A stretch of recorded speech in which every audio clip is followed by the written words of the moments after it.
We are sold out here on the Pick Six podcast today. 3 seats, 3 bottoms in those seats. It's Sam, it's Jimmy, I'm Evan. Welcome into the Pick Six podcast. After football has been played, we have seen football. We can react to football.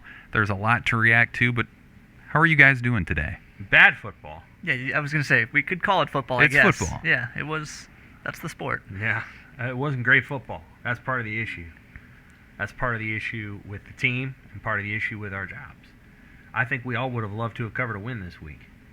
We all thought we were going to cover a win this week. We did, and we didn't. We didn't cover one. So as a result, we're doing all right.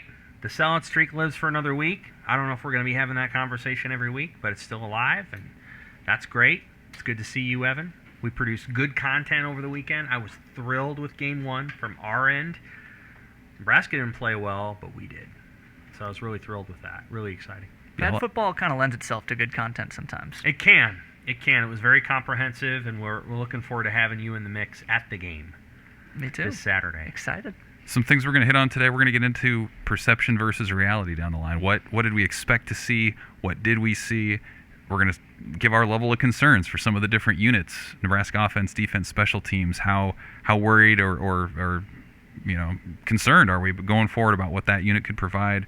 Talk a little bit about week 0. This was Jimmy's first game covering Nebraska football. This was quite the experience to jump in on for him, and then we'll have some picks in what should be a really outstanding week of college football here in week 1.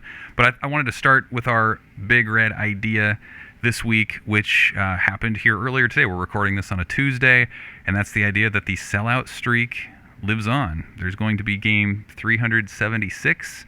The streak will continue, began in 1962. Maybe you can start it off, Sam. Well, you wrote about the story today. I guess kind of lay out how this streak got extended and what went into that. Well, there's a program that they put in place called the Red Carpet Experience. And the idea behind it is a couple of boosters, donors, decided to purchase these tickets in bulk. They got a group rate. Most of the tickets were turnbacks from Fordham.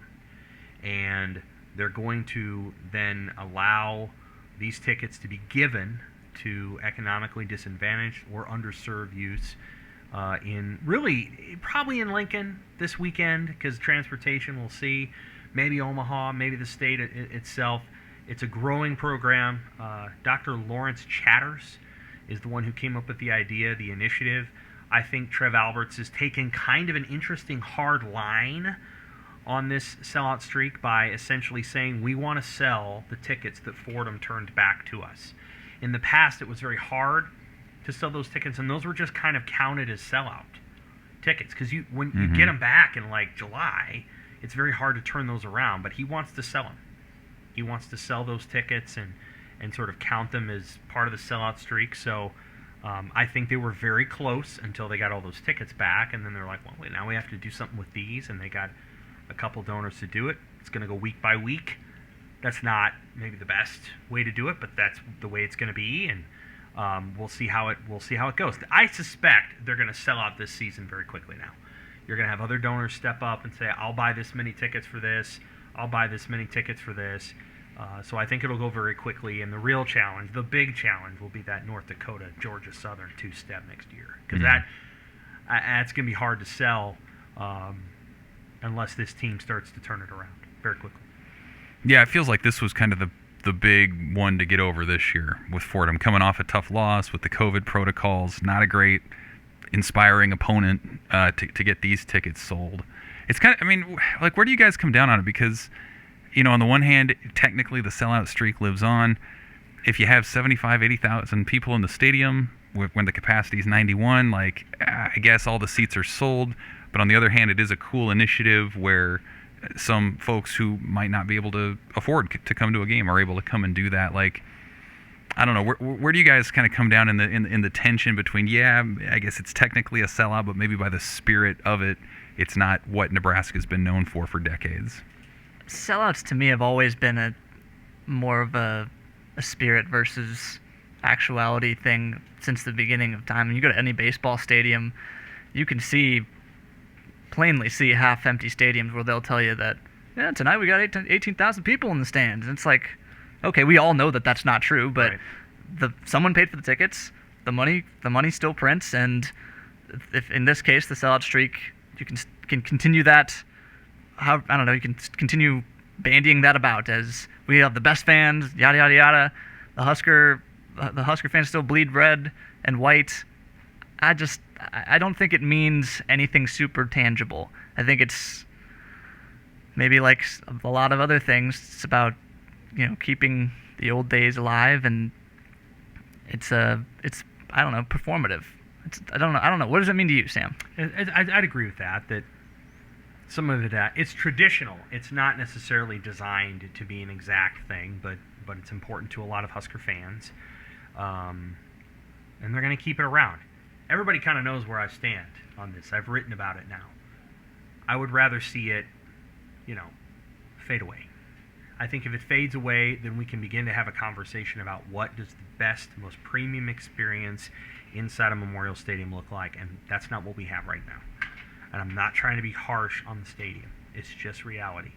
There are a lot of wooden seats or metal seats that don't have backs. They don't have cup holders. There's seats. By the end of the game, there's seeds everywhere. It was a cool environment for a Garth Brooks concert to put 90,000 people in there.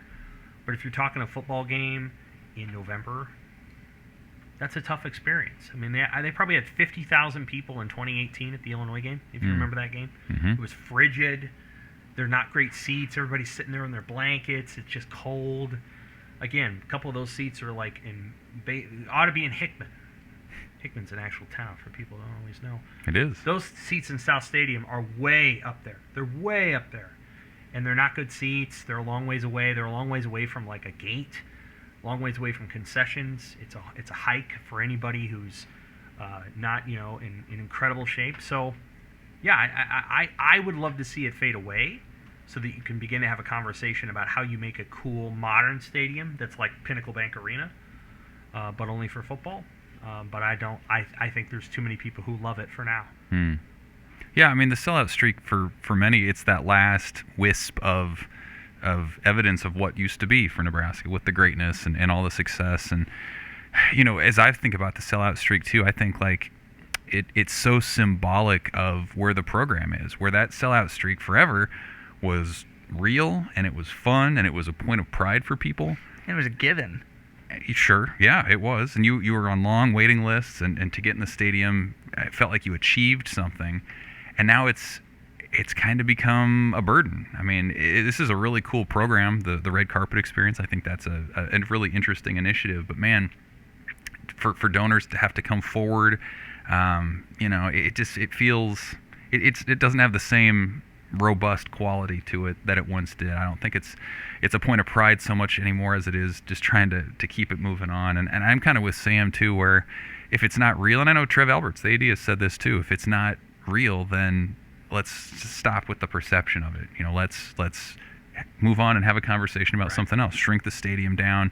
Those seats, I know a lot of them are, I think, 18 inches wide, which 30, 40, 50 years ago made a lot more sense than it does now. And as you're trying to compete with 5 screens and your own drinks and your bathroom right next to your lazy boy versus the stadium experience, it's just that competition's getting more and more lopsided. You don't even have a cup holder. And that's the biggest issue. You're holding it between your legs. Yeah. Give them a seat, give them a cup holder, and that would be the beginning of the conversation. And then, give them a way to watch other games in the stadium, give them more food options, create a club experience in one of the end zones. That's how you do it. You give people a club option, and they pay $100, and they come and they get a beer, and they get to stand around, and they maybe get to walk into an air-conditioned area where they can go to the bathroom, order another beer. Maybe you don't have a full food menu, but it's pretzels or whatever it is. Give people a club experience, and if you give them that experience, then I think people will enjoy it a lot more. Well, and people would enjoy it a lot more, too, if Nebraska was winning football games, and it hasn't been doing that a lot lately. We went into this season, we officially predicted Nebraska to go 8-4 this year in our section. I think a lot of us said 7-5, 8-4. Yeah. A lot of that's looking a little harder after week 1. Nebraska loses 30-22 to Illinois. The scoop and score late in the first half, Terrible. the long drive Illinois had to start the second half. it kind of sealed that. So the way I wanted to frame it today was this idea of perception versus reality. And for 8 months, we heard, and because again, we don't get to watch practices. We have to go off of largely what the coaches and the players say. Right. And so for 8 months, we heard from all sorts of different people about what Nebraska is, what they think it can be, how they view itself. And then we got to see reality on Saturday. We sat here last week and talked about the things we were most confident that we would see from Nebraska. Yeah. And the things that we said. What did we say? I said special teams, for crying out loud. What did I say? Well, you guys essentially both said running the ball, that they would run the ball more. Right. None of those things ended up happening. So I guess I wanted to break it down with you guys. Where, in maybe this would be the first question would be, where was perception and reality the largest for you? Where was that gap the biggest from what you thought Nebraska would do versus what it did on Saturday?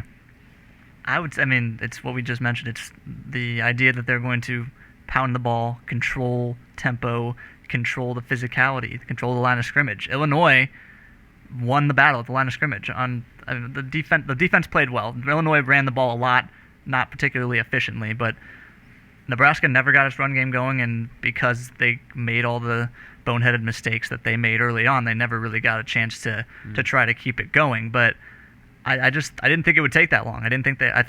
I expected them to come out, push Illinois around, use their size and their strength, and I thought we were going to know that Nebraska was going to win that game relatively quickly, and it dragged on and on and on, and then obviously it got ugly. Well, the thing that I thought was going to happen is, regardless of how close the game was in the first half, that Nebraska was going to have a conviction about how it wanted to play offense. Mm-hmm. And it was going to be a kind of, we're going to go down with the ship kind of thing. Like, if that's what it's going to be, then that's what it's going to be. But we're going to stick with this. We believe in it. We believe in our offensive line. We believe in running the ball. We believe in play action passes off of that. And you know what? They abandoned that really quickly. I think there was a we can't do it. Different front than we thought we were going to get, and it's right back to the scheme doesn't match what I thought it was going to be, so we're not going to do what we were going to do. So now we're going to just throw the ball around like a group of 5 team. Just throw a ball around like a group of 5 team. Then anyway, just do that every game. Throw it 55 times. Be Texas Tech. If every single time that you run into something and you're down 14, well, we got behind. Yeah. It's not, you don't have Phillip Rivers back there, and you're not the Chargers. Act like you're a college football team that can still run the ball down 14.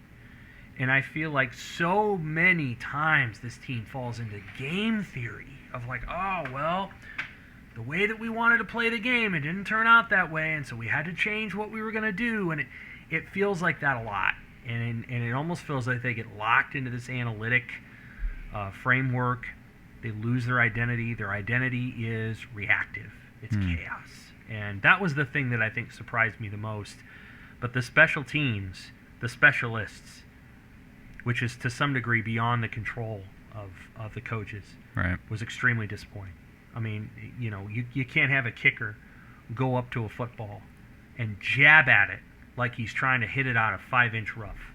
The ball squirted left on him like it was in rough. You can't do that. And so I was really surprised by the lack of skill from the specialists. I guess the thing I would add too is some of the individual players that we heard from in camp and received a ton of praise in camp. Xavier Betts did not line up once as a receiver in the opener after all kinds of praise from coaches and teammates. Alante Brown's kind of the same deal. We didn't see him. Sivion Morrison, who, again, if I would have thought just based on what people said in camp, he would have been the guy that I would have read between the lines to say that he was the guy. And he doesn't play. And Ramir Johnson plays.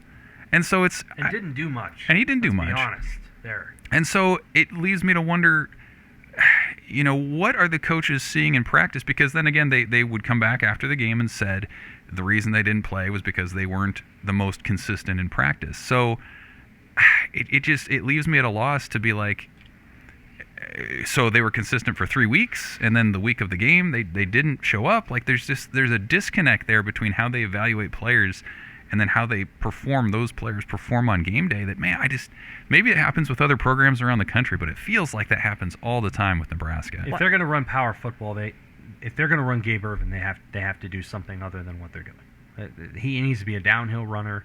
Maybe he can run some zone, but you need to get that guy behind pullers. You need to have a double team on the nose, a double team on a tackle, and open a hole for that man. If you're going to do this dancing around, running outside, cutting back in against the grain, then put Sevion Morrison out there and let him make his cuts. And stop worrying about whether, everything went just so during practice. You have to marry the scheme to the player. And the same thing with those receivers. Like, if you're really going to have Wyatt Lever on crossing routes, he's got to get on his horse, and he's got to run hard and fast. And he did run hard, and he did run fast. But, man, there were 2 opportunities where he got tackled from behind. And if he's a little faster, that play is a 25-yard gain. It's the one that Omar Manning had, which was 19 yards. The reason that he had that 19-yard gain is because he's Omar Manning. He's faster. And so you have to make sure that you're marrying the situation up with the player. I get it that Wyatt Lever's a good blocker, but, he's in every down late in the game. You've got to have some speed guys out there who can test the defense and stretch. Well, the other idea is that, okay, he's in there because he's a blocker, and you're not running the ball. No, you're not running the ball. And I understand game script to a certain extent does dictate when you fall behind 2-3 scores in the second half, you got to throw the ball a little bit more. But the disconnect between them telling us, yeah, the game script will change our offense, and we do have to throw the ball a little bit more, and them running the ball 10 times on the second to last drive of the game, which took 7 minutes when they did not have 7 minutes to waste. They didn't have 5 minutes to waste. It just blew me away. And it wasn't, some of those are Martinez scrambling and doing what he has to do. Zone, but, Jimmy. Oh, my That's goodness. That's obvious. How many of the runs were inside the 20? At least 2 or 3. Oh, more than that. They ran 3 times. They ran 3. Two on goal to go situations. Probably a couple more right around the red zone. That's it. They don't want to throw the ball down there. I mean, Wyatt Lever was wide open for a touchdown. They overthrew him. They don't feel good about putting the ball in the air, and it is surprising to me that all that talk about the growth that he's made as a player. And the one thing that absolutely he's got to be good at in the first game was not. I don't give a crap about some throwing the. Okay, he's not great throwing to his left, but when you get down inside the 15, you've got to be able to make those throws. I don't care if he can't do a reverse boot and throw it 29 yards to a crossing Chris Hickman. That's a hard throw for everyone alive. But the throws that he's got to be able to make are those short ones inside the red zone. And my goodness, it did not look like they had worked on that, because they got down there several times, and they wanted to run the ball when they got down there. And so you saw it. The one drive they had, Teray on a jet sweep. You got a motion triple options, pitching the ball out 19 yards onto the side because you don't want to throw the ball. I don't know how you eat that way. You go and play Michigan State or Northwest. You play Northwestern, which won't have a good offense. How do you get down inside the 15 and run Samori Toure triple options on motions? That's tough. It is. Got to be able to throw it down there. So they either need to get Vokalette back, or they need to get Betts on the field. They need to get a big body, throw the ball to Omar Manning on a single fade. Throw it to him. This is probably a good time to mention that Austin Howland didn't have a catch until when? I don't know. Fourth quarter. Late in the game. Yeah. They got to figure out a way to get him on a back line. And they had a beautiful play for Lever. That should have been a touchdown. It was a beautiful play call. It was well executed. There's no knocking that. And he just missed the throw. And that can't happen. And then on the very next play, they tried to hit Allen on that third down. And it's a short crosser. And the way that's set up is those guys kind of run a route. They used to do this all the time with Brandon Riley, if you remember, when Mike Riley was there, where Brandon would come on a crossing route, and the receivers would run routes, but they'd kind of they'd put their backs to the defenders, so it was almost like a shield, and you had to time the throw just so in order to make it not pass interference. But there's a difference between Brandon Riley running that play, and Brandon was a damn good athlete. Receiver. Yeah. Austin Allen's a better pro prospect than Brandon Riley, but he's not a crosser on a crossing route. Right. That's not his That dude needs to be going to the goalpost and throw it up to a 7-foot and let him go get it. You're running him on the shallow cross across the field. He's not a 4-4 guy. So it felt like at times they're running plays that don't necessarily match the skill set of the dudes on the field. That's an Omar Manning play. Manning can fly. I mean, I went back and watched the game a couple times, but one of the times I went to just watch Manning, and he ran pretty hard routes. He really did. He played like 30-some snaps. 32. They need to get him to him a little bit more. Sometimes you just got to throw it to a guy, and that's on the cue. The quarterback's got to trust more than Oliver Martin and Wyatt Lever. He has to. And Martinez is going to have to give, and he did throw one to Manning, but he's got to give some of these kids a shot. And he's got to go lobby for him, too. Adrian's got to go in there and say, hey, we got to play Xavier Betts. So whatever you guys need to figure out about whether he's doing this or that or the other, about 9 times a game, he needs to be out on the field and running a post. Because, and that's where I asked Martinez about, is it up to you that Verduzco was down there? And, how do you earn a quarterback's trust? Because at some point, he's in his 4th year of the program, and he needs to have a voice, a big voice, because this is his team. And you heard Brett Bielema say the only guy we were worried about beating us was 2. Yep. It's his team. It's his offense. He has to have a huge voice in that room as to who plays and who doesn't and why. Otherwise, they're not going to go where they want to go. Well, the other thing related to that is if you're going to Xavier Betts, we talked about how Xavier Betts getting talked up all camp, doesn't see the field. Savion Morrison talked up all camp, doesn't see the field. Why talk them up? Why? I mean, maybe something changed in camp and they can't control that. I get that, but I don't understand why you're building them up if there's not going to be a payoff at the end of it. If they performed so well in camp that you were willing to say all these glowing things about them, what happened between 1.5 weeks ago and Saturday where they couldn't get on the field? Right. Doesn't make any sense. I think the other thing that's confounding to me too is, Nebraska talks about cleaning up the penalties and the turnovers, and really they didn't do terribly in those departments, but the times that they did commit those football sins were as costly as it could be. Sure. The one giveaway, scoop and score. 5 penalties. The defense gave up 2. Those were the Tanner sequence with the roughing and the taunting. Those mattered a little bit. Yeah, I mean, it's just, even when Nebraska improved, it it still didn't come through at these critical moments that flipped the game. And it leaves you shaking your head. And it feels like that was a loss that really whiplashed a lot of fans. Everyone talks about Kool-Aid, and it felt like it was more than that in this game. It wasn't just optimism. It was optimism that seemed to be based and grounded in fact. And so to see them come up short, not just for talent reasons or whatever, but because they went away from what they said they were going to be. Yeah. I felt like it was kind of a next level gut punch for them to lose the way they did. It's also why, it's the reason why they went away from what they went away from. It's the same old mistakes. It's the stuff that you don't. It's the part of camp we couldn't see is the part where they failed in the biggest moments. Sure. You can't tell the situational stuff, the stuff that. They're running a 2-minute drill in practice, and maybe all of their situational stuff throughout camp was awesome. Maybe Frost is right about that, and then they, whatever it was, jitters, put too much on the game, and they couldn't figure it out in the first game. That stuff is hard to reconcile. It's hard to, if it's Adrian Martinez, if it's just Adrian Martinez missing a couple key throws, if it's just the offensive line, what maybe Illinois' front 7 was more geared up to play, or Bielema's a really good coach, whatever that is, that's one thing. But it's all these different areas that took you out of everything. You didn't even get a chance. You didn't even get a chance to show what it was supposed to look like because you couldn't handle the foundational stuff. Adrian made a good adjustment when he ran for the 75-yard touchdown. Granted, the middle was wide open No one and was he there. ran into a field. But their strategy to contain him was that they were going to put station guys outside Nebraska's offensive tackles and crash from the outside in.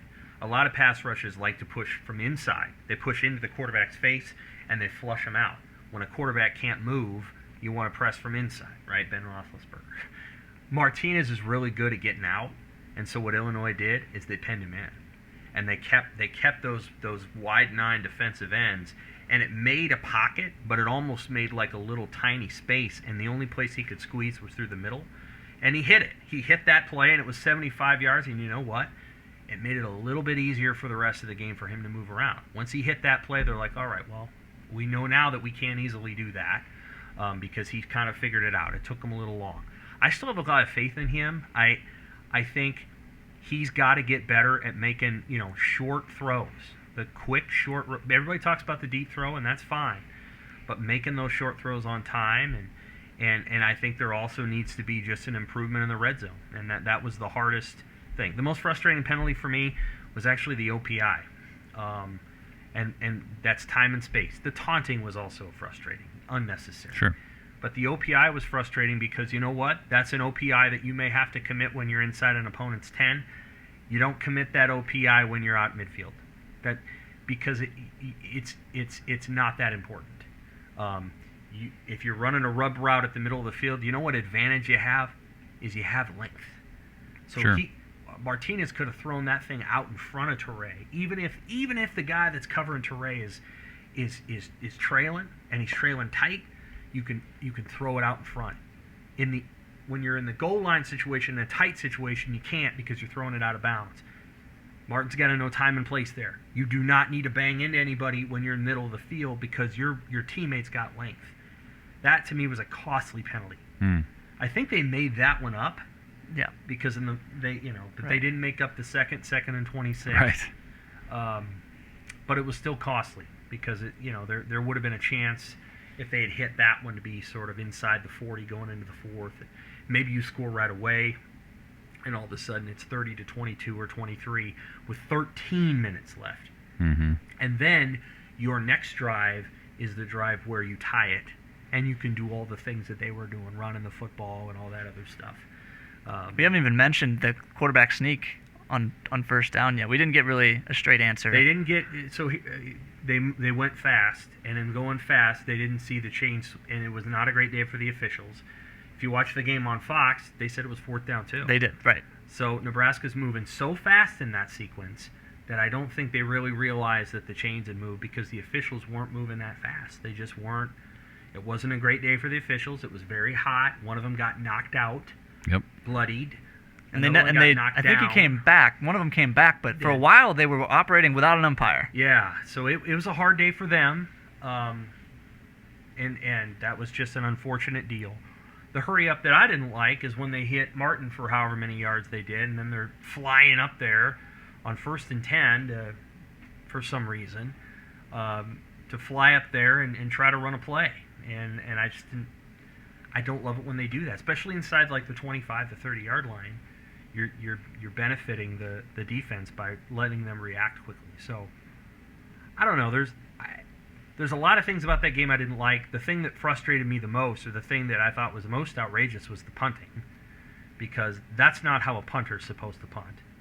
And Dawson mentioned that today, right, Jimmy? What did he say about that? He said Cherney needs to work on putting his leg through the ball, which seems like a pretty simple, like that's what someone would tell me about kicking a soccer ball or football. That seems like that's the whole game, is it not?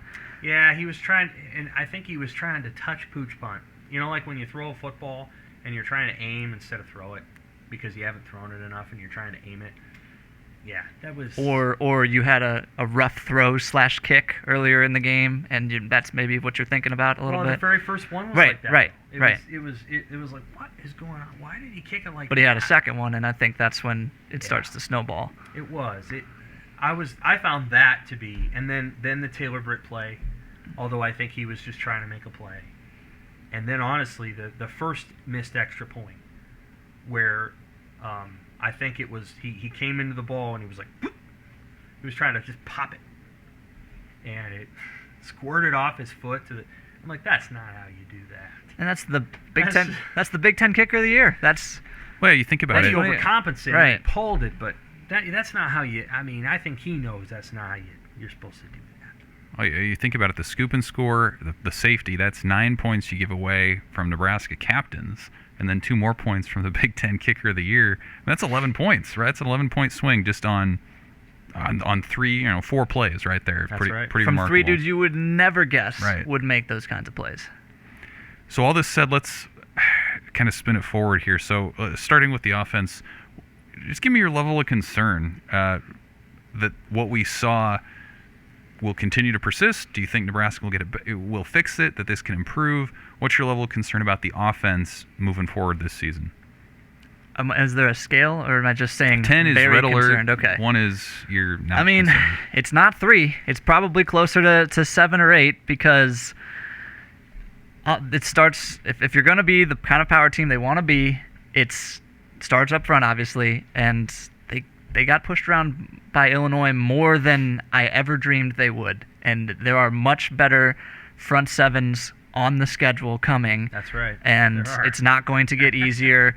They were rotating the left tackle spot. Maybe Corcoran will look better when he's 100% healthy, but that spot in particular looked a little bit shaky to me, and that's the foundation of everything. If you want to be a run team, they have to be able to move bodies, and we just saw what it looked like when they can't run the ball, and it has to be all Adrian Martinez. It's not good. So my concern level pretty high.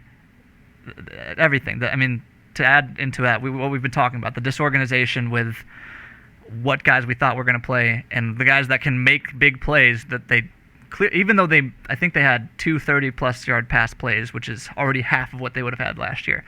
They clearly could have used a little bit more pop out there. Like the Oliver Martin deep balls were contested catches, not I'm running away from everyone else, right? So. Well, they were fly routes. Right. Right, but I mean, if Xavier Betts is running those routes, maybe there's a little bit more separation. Maybe. Yeah. I don't know that Betts is much faster than Martin. He's a longer strider, and so I think he's deceptive. He's deceptive in his speed. Martin's tighter, you know. Martin's a good player. He might have had the best game of anybody. I know he had a drop, but that play he made, in the fourth quarter, that 25-yard catch was a hell of a play. That was the one where they made up for the 2nd and 26, right? It is. And then I thought he did a pretty good job on the deep ball. That was a little unsure. Oh, yeah. But Martin played really well. Yeah. What am I looking for from the offense? Or my concern level is probably for the big games, it's an 11. This one goes up to 11. It's high because I'm not sure that they can run the kind of pro-style downhill running game offense that they want to run, and I'm not sure that they have the super speed that you want to run a total spread. And Nebraska's not the fastest team. They're just not. They're not as fast as they were under Bo. Bo had a fast team his last couple years with Kenny and Amir Abdullah and Ethan Carter at tight end, probably as fast as the tight ends they've ever had. They were a fast team. Taylor was fast. Taylor Martinez was really fast. And Adrian's a more gifted runner than Taylor. Like, he's a more, intuitive and fluid. But Taylor could get you, the thing you worried about with him is if somebody wasn't over there to get him, he was gone. He was gone, yeah. And so, that was a really fast team. Nebraska was really fast. We didn't talk about it as much, but they were. They're not as fast now. They're a bigger, slower team that needs to impose its will. And I still think that they are a little skittish about doing it. And so until they get that way, that's important. The other thing that concerned me is Frost's answer about the playbook stuff and then Lubick's answer, which was, I thought, a much better answer. Right. I thought Lubick was able to say, hey, we had enough stuff. We just didn't execute it right. That's the appropriate answer. I mean, some plays you run against any front. And quite honestly, they didn't run those plays well. And so at some point you can't just put it on, our playbook didn't match up with what they thought they were going to do. And you can run inside zone against anything. And they just didn't do that much of it. And I'm just not sure that any of those running backs, say maybe Morrison, can time that play up. Yeah, I mean, mine's pretty high too. A lot of it's the same stuff we've been talking about for years, about the identity, the age-old identity conversation. What's Nebraska's go-to play?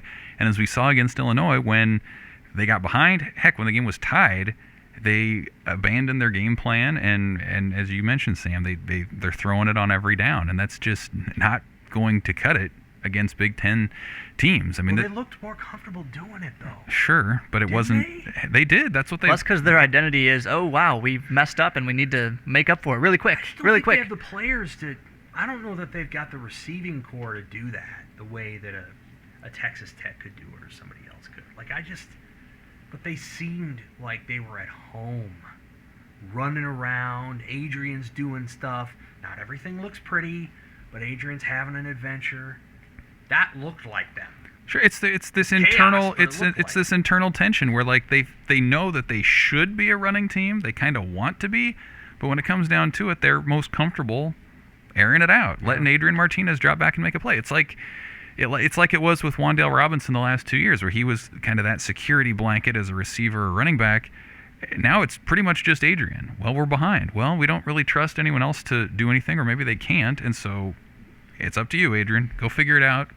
Run around, make a play, throw the ball. And so it's this double whammy of, I don't know that they can be the running team that they want to be with the way that they're doing things, and they show an unwillingness to be that team. It's going to be tough moving forward for them to score a lot of points against some of the defenses they're going to see. Are they comfortable that way because they're comfortable that way, or are they comfortable that way because that's the only way they know? You know what I'm saying? With the running around, that's all they've done.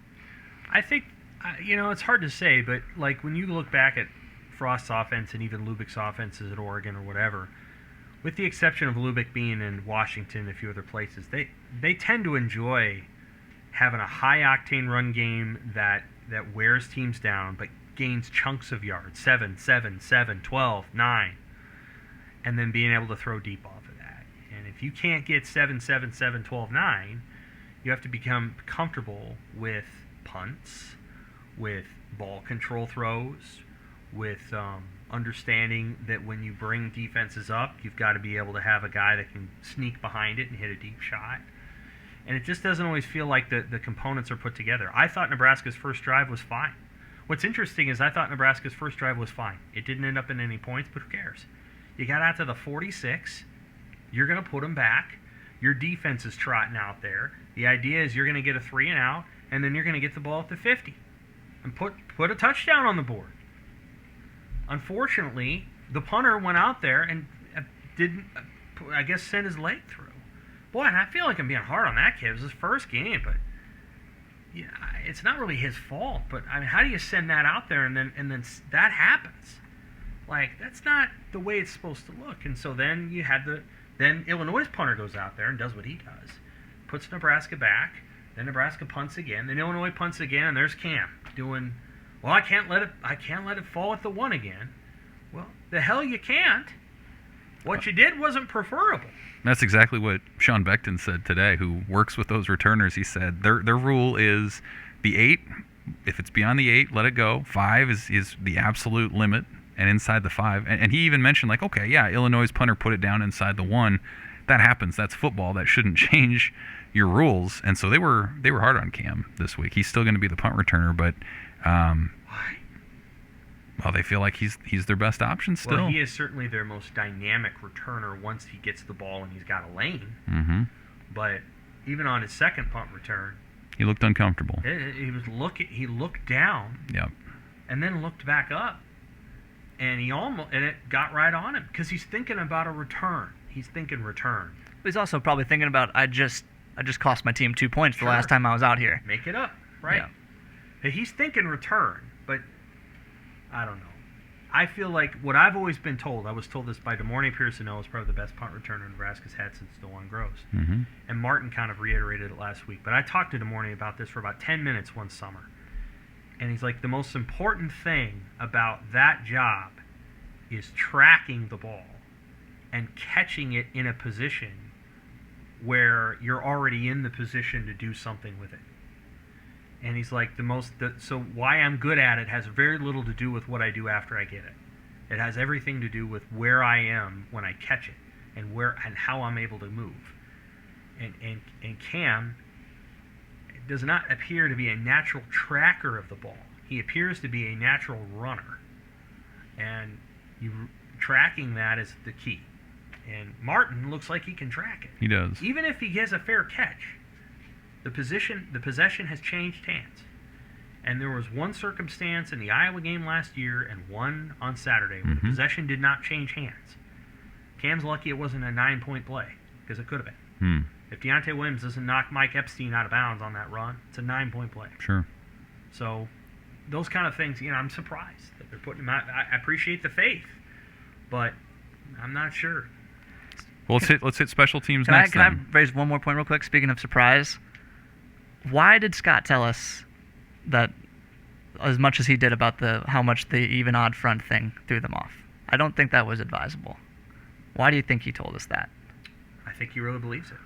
Okay. I think he was honest. I don't think he was. Do I think he was making an excuse? No. I'm just saying, would you do that in his shoes? I would not. I would say, hat tip to them. They had a good game plan. That's all you got to say. You don't have to say that they threw you for a loop or, you had to scrap half your playbook. That makes you look bad. I think Worse than you already did. I think it was looming on his mind after the game. I think it just loomed there. And my suspicion is he was mad. He was like, ugh. And I'm guessing that frustration of that kind of cast a pall on the whole game. Like it was one of the first things, I said, well, why didn't the run game? And then he's like, well, that tipped it. And he did kind of say credit to them, but, we guessed wrong. It felt like he felt really bad about it and probably worse than he needed to. I think he was trying to take responsibility, and that's the way it came out sounding, is that we guessed wrong, we made a mistake. He may have been saying something about one of his coaches when he said that, but he didn't put a ton on the players. He tried to keep it on himself, and so I don't know. Unless I feel like somebody's being amoral in an answer, I don't tend to fault them for transparency. I'm not faulting him for it. I just would I'm not. okay with that. I wouldn't do it in the same shoes. Right. There's a way to take blame and responsibility, accountability for what happened without saying we guessed. I mean, it was just very dunkable, and people are trust me, they are dunking on the Nebraska football program right now. So I just think that part could have been avoided. That's all. That's fair. No doubt. Give me your special teams level of concern. Moving forward, we've broken it down a bit here, but how much of that can be fixed? How much of that's kind of who they are? Good news. Two of the parties who committed brutal special teams errors this past weekend are trusted members of the team. Now, we've been talking about how maybe Cam Taylor-Britt is not especially trained in the art of returning punts, but he is a captain. He's a dynamic player. If he stays in that position, I would bet on Cam Taylor-Britt to do the work that needs to be done to improve in that area and make up for mistakes down the line. Connor Culp, we have the track record. We have enough of a track record with Connor Culp where I'm confident he will bounce back. Okay. So that leaves us. How concerned am I about Daniel Cherney is how I'm really looking at this, because I'm not super concerned about the punt returns or the kickoff or the field goal stuff. I'm a little bit concerned about the freshman punter who didn't have a good start. Now he's got a couple of low profile games like everyone else, had a couple of low profile games, what I wrote about on Monday, where you can kind of, whatever spiders, jitters, butterflies you had in that first game, you can kind of let them all out. Even if you make a mistake, it's probably pretty low stakes in these next two games, so that's going to help a lot. But 18 to 22-year-old dudes are extremely unpredictable people, and Cherney's obviously on the early side of that. So for him, I'll 5, 6, 7 in that range. Yeah. 10. Okay. 10. Sam's blown. Absolutely. Just pushing every button today. Why 10? Look at what they did. Mm-hmm. It can't happen again. But you're saying what do that. You mean? Why 10? But you're saying, going forward into the rest of the They season, gave you're the team 4 concerned. points. You're concerned that this will continue. This will become a trend. I think it's doesn't have to be a trend to be a problem. Comes up in the wrong game, you lose the game because of it, and it was a problem. Like, special teams is one of those things where what you notice are the mistakes, Mm-hmm. and the only way you make up for them is to make huge plays in special teams, Or be steady for a very long period of time. Right. So, that's like saying, well, they haven't given up a fake punt for 4 games. That's good. Shouldn't have given up one in the first place to the punter. So they went from Illinois to Rutgers without giving up one, and then they gave up one. So, that was rough. And then kickoff return was poor. So, a 10. The defense is lower. Yes, it is. Defense is like a Well, Evan, special teams concern. No, you guys are pretty well covered that. Okay. I'll say 4 for the defense. They really weren't that bad. Like they had a couple penalties, untimely penalties. They had the drive that they gave up at the start of the third quarter, but they also forced punts on the last 3 possessions of the game to allow the offense to at least have a chance to tie it late. You look at their TFLs. Feldarius Payne had a couple sacks. It's been a while since Nebraska's been in the backfield like that. Against a Power 5 type opponent. Just the one takeaway, I believe, would have had 2 if Cam Taylor-Britt had come through without the penalty. But I still think that's the thing with the defense is can they get some takeaways, and so that's kind of where that is for me. I feel like they're going to give up a drive here or there. Getting back Casey Rogers was going to help in their defensive line rotation, but my concern is, can those punts turn into takeaways? Because that's what this team's going to need.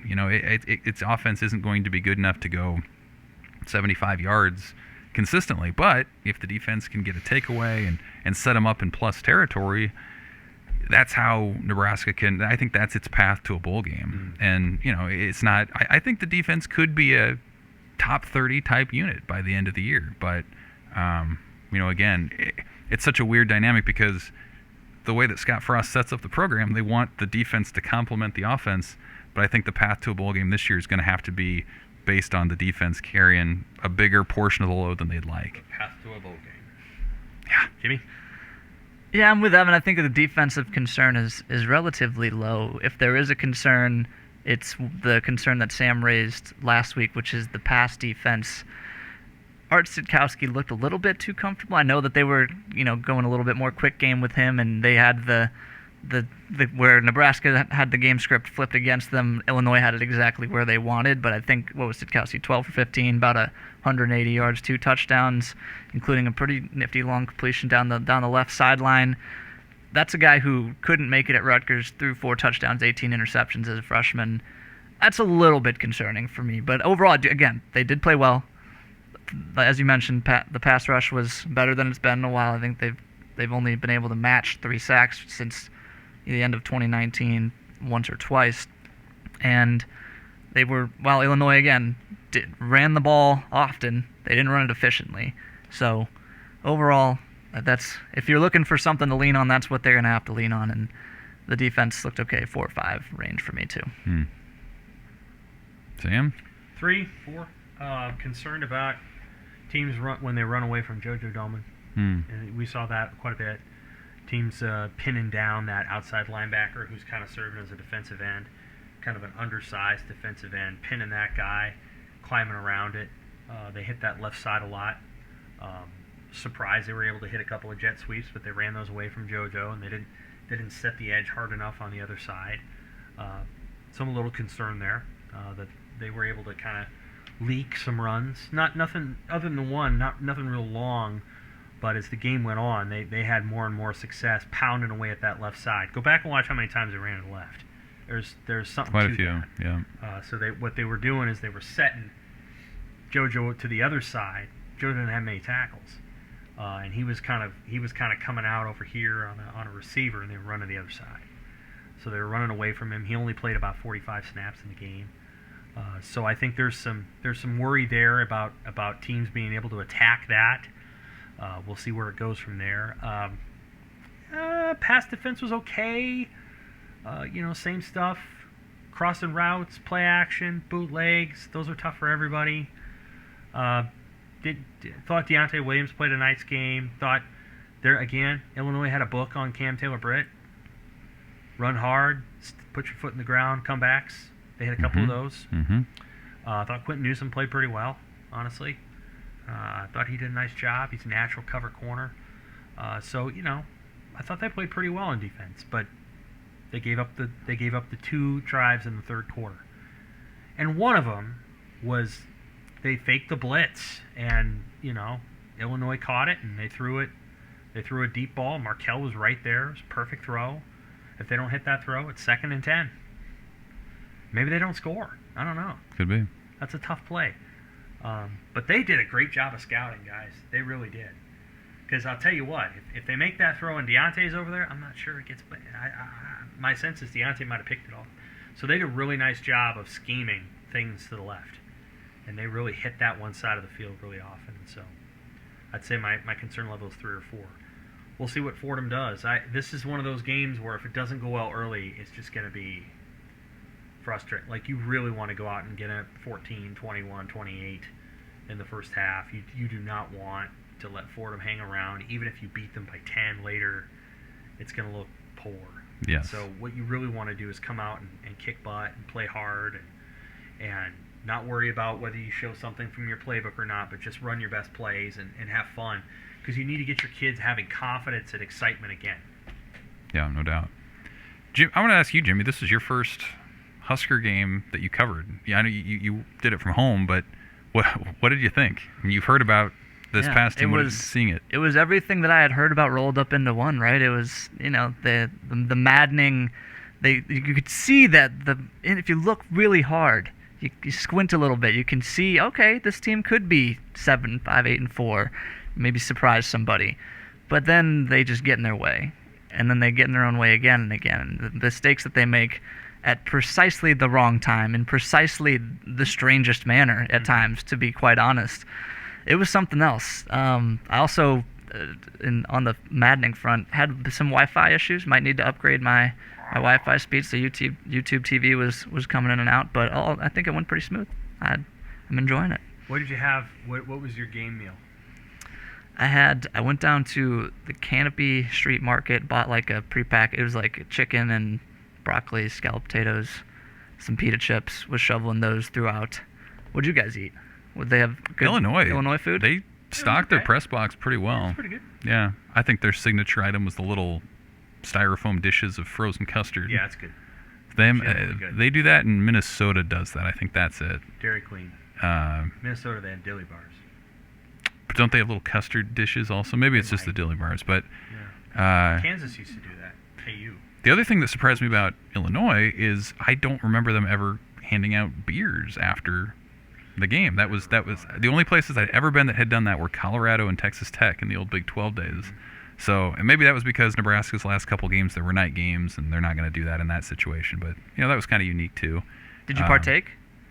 I did not. No, they went so fast we didn't get them. Okay. No. What kind of beers? There's just 2 kinds. I don't even remember. Orange can and Miller Lite. I don't know what the green and orange can. I don't know what that was. Pinky's out. Yeah. Pinky's out. They do a good job. We didn't though. get it. I mean, it went so fast that it was like it was torn through. Yeah, the food was okay. Their setup is fine. It's not the best press box in the Big Ten. One of the best is actually Michigan State, which you haven't been to. I haven't. I'm going to cross that one off. Yeah, they're solid. Nebraska actually maybe has the best press box in the Big Ten. Like the front row seats are the best seats you're going to get. Minnesota's is in the end zone, but it's nice. It's that new modern, kind of angled view, corner of the end zone. Good, but you got to lean forward to watch the whole field. That's true. That's right. right. The same thing at Purdue. Yep. Am I missing one? I can't even. Wisconsin. I mean, it's not good. Not a good one. Cold. No. Like Penn State and Wisconsin are probably the worst. That's like true. Cold air. You have to almost. It's weird. It's like a rail car. Yes. It's like going back to 1967. You have to bring your ice chipper for either one of those because if it's in the winter, the box gets fogged up and you have to kind of chip it off like you're in your car. It's actually quite true. Which is always a great look. Yeah. Okay. You have some picks. We got a big weekend of college football coming up here. So we're back with our picks again this year. Last year, I think I won, but I don't really know. I think I did. You probably did. You won by 1. I know, because it came down to the final. The year before that, you won. I think, 2 of the last 3. I think I won last year, but I don't really recall. I'll give it to you. So what tends to happen is Evan gets an early lead. He's Wisconsin. And then he holds on to the lead the whole regular season. And then Wisconsin gets in a bowl game, and you just never know what's going to happen at Wisconsin in a bowl game. And he gets behind, but he keeps running the ball. Does Sam. He keeps running the ball. Yeah. He's paying the mortgage for the fourth quarter there. We'll see how this all goes. I don't know what the winner gets. I don't know. Bag of chips. Chip of their choice. That's right. We'll have an eat and chips segment. We haven't had an eat and chips segment in 2 years. That's right. Because last year everything was on Zoom. We need to have an eat and chips. So whatever chips you have, and we just eat the chips. It used to be a more interesting endeavor when we didn't have a video, and people just had to hear us eat Hear the the chips crunch. and kind of guess Yeah. what chips we ate. And now they can see us. Well, you could still hide the bag below the table. Right, and pull it. And Of course, you pull out a Frito, it doesn't yeah, look like anything else. I suppose. It doesn't look like a sour cream and onion chip. No. Are we picking Fritos though? I'm No, certainly not. No, I'm not personally. No. So we don't have to worry about that. No, I'm not personally. No.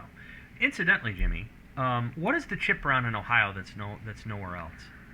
Isn't Wow. there one? Let me think about this. Hertz, Oots. I don't know. I wouldn't. If there is one, I missed it, Okay. and I feel like I wouldn't have, but who knows? All right. There is in Pennsylvania. It's Hers chips, Okay. I think, is what it's called. And then I think there's one Utz. Utz. Utz, yeah. Okay. Yeah, I think that's in Michigan. They don't really have Walmarts in Michigan. You knew that, right? Didn't know They that. have Myers. Huh? Meijer. Why? I don't know, because it's a local company up there. They have some Walmarts, but they have more Myers. Fascinating. We got 12 games for this week. It is an incredible week of college football. Do you guys love college football? Oh, it's Yes. fantastic. Yes. Oh, my God. I've missed college football. With games on Thursdays and Friday, oh, it's going to be great. Yeah. At least for this week. And Yes. then after that, it's the NFL. Which my wife will love. All right. So this is just a great list of games. There's a couple in here that are going to test you. I've sent you the list beforehand. Test my knowledge or my patience? A little bit of both. Boise at Central Florida. I'm going 5 game of the year. I'm going Central Florida. We don't give. Okay, I got. You can, Okay. but I'm All just- right. I'm I mean, just starting I like slow. UCF. Gus Malzahn. There's 2 first-year coaches, Gus Malzahn and Diabolos. We have more track record with Gus Malzahn. I think both of these teams are gonna score a lot of points in this game. Trust the quarterback more on UCF side. I trust the coach more on UCF side. Shootout. Boise. Shootout though. Oh, Ooh. is that a strategic move or did you? He's going to give a soliloquy. Shakespearean speech. Ohio State at Minnesota. I'll say things about some about It's not. fine. It's fine. Right. Ohio State at Minnesota. I'm going to say Ohio State. I think Minnesota can make that a game. I'm fascinated by that game. Ohio State, new quarterback. Give me the Buckeyes. Anyway. Jimmy. Ohio State, but Minnesota scores a bunch of points. That meet my word quota there. You can talk for My as long as you want. limits. Talk for as long as you want to talk for. Or not. Ohio State. This is a good one. South Dakota. The boys from Vermilion at Kansas. Can I ask, It's a really can I ask interesting why? one. Just because this is the It's 2 states great. that are geographically. It's just great. It's Okay. an interesting Kansas game. is horrible. That's they were very true. 0-9 last year. And then there's I'm not going to get to put USD on this thing again. We usually do South Dakota State and North Dakota State every year. But this is the first appearance for South Dakota on the list. Mm-hmm. South Dakota against at Kansas. That's a really The interesting night game. the wheat stood still. I'm going to go with Kansas because I actually have some faith in their coach Okay. that I haven't had in a while. I know he hasn't had a ton of time to work with his new team, having come over after the spring, but I'm going Kansas. All right. I will take South Dakota both because it's an opportunity for me to steal a win that I don't think Sam's going to pick Kansas, and I didn't know that they were USD. USD is also the name of a very popular late night eating spot in my college town. So there we go. What's it stand for? Union Street Diner. Okay. Nice. I lived across the street from it my senior year. That's It good. was grand. I like that. Am I going to go with the Yotes? I'm not. I'm going to go Kansas. Yeah.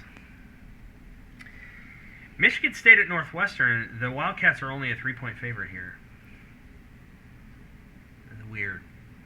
But Interesting they also lost game. to Michigan State last year by 9. Interesting game, isn't it? It's one. I'm going Northwestern because they have Pat Fitzgerald as their coach. No, I just think those are 2 teams that are not great, but I'm going to trust the coaching on Northwestern a little bit more. Northwestern. The true winner of this game is whoever has plans during it. It's gonna be a rough watch. I'll go Michigan State. Okay. It Look will at you zigging when people are it's very zagging. true. It's It's a good point. They're very similar It teams. could be Yeah. 13-10. I mean, Northwestern starting a quarterback that they made it pretty clear they didn't want to start 2 years Right. ago. So Very good point. Oregon State at Purdue. Tristan Gebbia. To me, that's about who the home team is. So give me Purdue. I think those are pretty similar teams otherwise. Purdue, best player on the field, Who's that? Mr. Bell. Okay. I'm not sure he is, but Who would that's a good be? point. Oh, Oregon State's got a pass rusher, I think. I don't remember. Indiana at Oh, Iowa. who are you going? Purdue. You are, okay. Indiana at Iowa. I'm going to go with Indiana. Michael Penix is the real deal. I don't trust Iowa's quarterback. They lost a lot. They have a lot to prove. Fair. Heck, maybe they're looking ahead to Iowa State. Who knows? I'm going Indiana. Spencer Petras guy. No. He's not great. I got Iowa home game. Incredible defense, strong run game. Indiana gave up games of 250 and 300 yards on the ground last year. So I think Indiana was a one-year wonder. Iowa. Oh, okay. Stanford at Kansas State. Your alma mater there, Jimmy. I've been around. Jimmy worked in Manhattan before now, so obviously he knows a lot about Kansas State. I do. I'll take I'll take the Wildcats. Fun fact: Stanford. They're over. Two fun facts about Stanford. One, their over/under is 3.5 wins, which is frighteningly low. Second, they are the only Power 5 team to play 12 Power 5 teams this year. So those are both very fun facts. Not very fun Saturday for Stanford, though. A lot of reasons to pick Kansas State, but I'm going to pick Stanford. It's hard for me to believe that Kansas State could be better than Stanford in much, and I'm going to lump that over into football right now, for the opener at least. K-State. Alabama versus Miami. Alabama. Enough said. This is where, like, for these kind of games, it's got to be like it's a point spread situation. Obviously, No, it's Alabama's just a pick. gonna win the game. This is where we boost our winning percentage That's by right. picking We're not- Alabama. the whole goal isn't to be potentially 0-12. West Virginia at Maryland. I'm going to go with Maryland. I feel like they started to build something last year. Again, it's in Maryland, which counts for something. A little something. We've been there. I know we have. Not for the team that has to travel. There's something. It's not that long of a trip. You're looking at me like I got three eyes over here, man. You don't. Thank you. I'm going Maryland. I'm just messing with you. We've been to Maryland. I know. Do you remember it? I liked it. I liked the trip. I thought it was well, fun. the trip was great, but the stadium? No, it's The not. little It's not shed about. where It's we not did about. everything? It's not about the environment. It's That was about full the time. fact that you got to travel there, and I It think is that about the takes environment, something out of though. you. Well, it's is a little bit, for crowd Maryland. When I'm noise. factoring in Maryland, it's not about the environment. It's about having to travel there and how that takes something out of you when as we're the visiting asking team. people all week this week about whether they're excited for the home opener, are we asking them because Memorial Stadium's just a really cool structure, or are we asking them because there's going to be thousands of people making a lot of noise there? Incidentally, with Marin, it does feel like the stadium is still about 1988. One. Yeah. Two, the fans are quite a ways away from the field. The way they built it is there's like two tiers on both sides, and they're kind of like up, and there's a big chunk of land between the football field and so the fans are like, you know what I mean? Mm-hmm. You know, It's a distant thing. Yeah, a distant there's not roar. a tactile reality. You know how like you go to some stadiums and you can feel the noise, you can feel the ground. At Maryland, It is. who do you got? West Virginia. West Virginia. I'll take WVU as well. Louisiana at Texas. Louisiana is ranked. Texas is not. Well, I think they're maybe both Texas ranked. is. I think they're both ranked. Yeah, they are ranked. I'm sorry. Louisiana's 22 and Texas is 21. Got to go with the brand name. Okay. Texas. Louisiana did beat Iowa State last year, but They did. It was 2 return touchdowns, a little bit fluky. I know they were really good last year. Give me Texas. Texas? Yep. Louisiana. Ooh. And incidentally, I think Texas is going to be a pretty good team this year, but lots of first game wrinkles to work out. Steve Sarkisian is a known quantity, so you can't say that you don't know what he's going to do because you have 15 years of tape on Steve Sarkisian. So I think Louisiana will be really well prepared, and I think it's a first start for a quarterback. And Texas is another place where, again, you go there and it's pretty, and the fans are a mile away. It's like they used to have a track there. And, yeah. Louisiana. Okay, we're down to the last two. Penn State at Wisconsin. Boy, I've went back and forth on this one. That's a fun one. I know who I'm rooting for. That's a really fun one. I'm going Penn State. Why? Because it's I'm going Penn State honestly more because of what I think Wisconsin isn't offensively. Okay. And maybe that was the COVID year last year for them. That very well could be. The way Penn State finished and what we saw from Wisconsin offensively, I just feel like the Nittany Lions have a little bit more talent. They're going to find a way to score more points and win the game. Wisconsin don't think that I love a ton about either of the quarterbacks. Think that Penn State relies on its quarterback a little bit more. They do. Leaky front seven on Penn State. Wisconsin's going to run the ball. I'm going to take Wisconsin. I've gone back and forth on it. Let me say this, that I think there's Wisconsin has the potential to be really, really good on defense. I mean, they have a lot of size up front, more than Nebraska. Their linebackers are a little bit better than Nebraska's. Their secondary probably isn't as good, but their front is excellent. And so I think they're going to be really good. They'll slow Penn State's run game down, and I think Graham Mertz puts 21 on the board. I'm thinking 21-17, something like that. Here's the last one, the big one. Georgia, Clemson, Charlotte. Who wins it? There's a lot on this game. That's huge. When you have two teams this good, I tend to default to the quarterback, so I'm going to trust. I think Georgia's going to do it. JT Daniels is their quarterback. Yep. DJ Ugalele, is that how you say it? It's like Ugalele, something. It's something like that. It's like man, he played good against Notre Dame. He did. He played really well. I think it's Uwe Ungalele. It's like there's like you're right. There's a It's Tua Ungalele. quality with it. Yeah. Thank you for. Yes. I was trying to think of it. I actually trust him more as a quarterback, but I think the roster talent on Georgia I like a little bit more. I'm going Georgia. The Georgia defensive line in particular has the opportunity to wreck that game. It's good. Clemson did get back Justin Ross, who they lost for all of last season. Justin Ross was a really good receiver the year before, made Alabama look like fools in that national title game. Man, I got Georgia ahead of Clemson. I've gone back and forth on this one because I thought Georgia would win this game. I'm going to stick with them. But I'll tell you this much. Kirby Smart has not won a lot of big games. He really hasn't. That's been part of the problem for them, is that he is not the very biggest games. He hasn't shown up. And more to the point, his quarterbacks haven't shown up.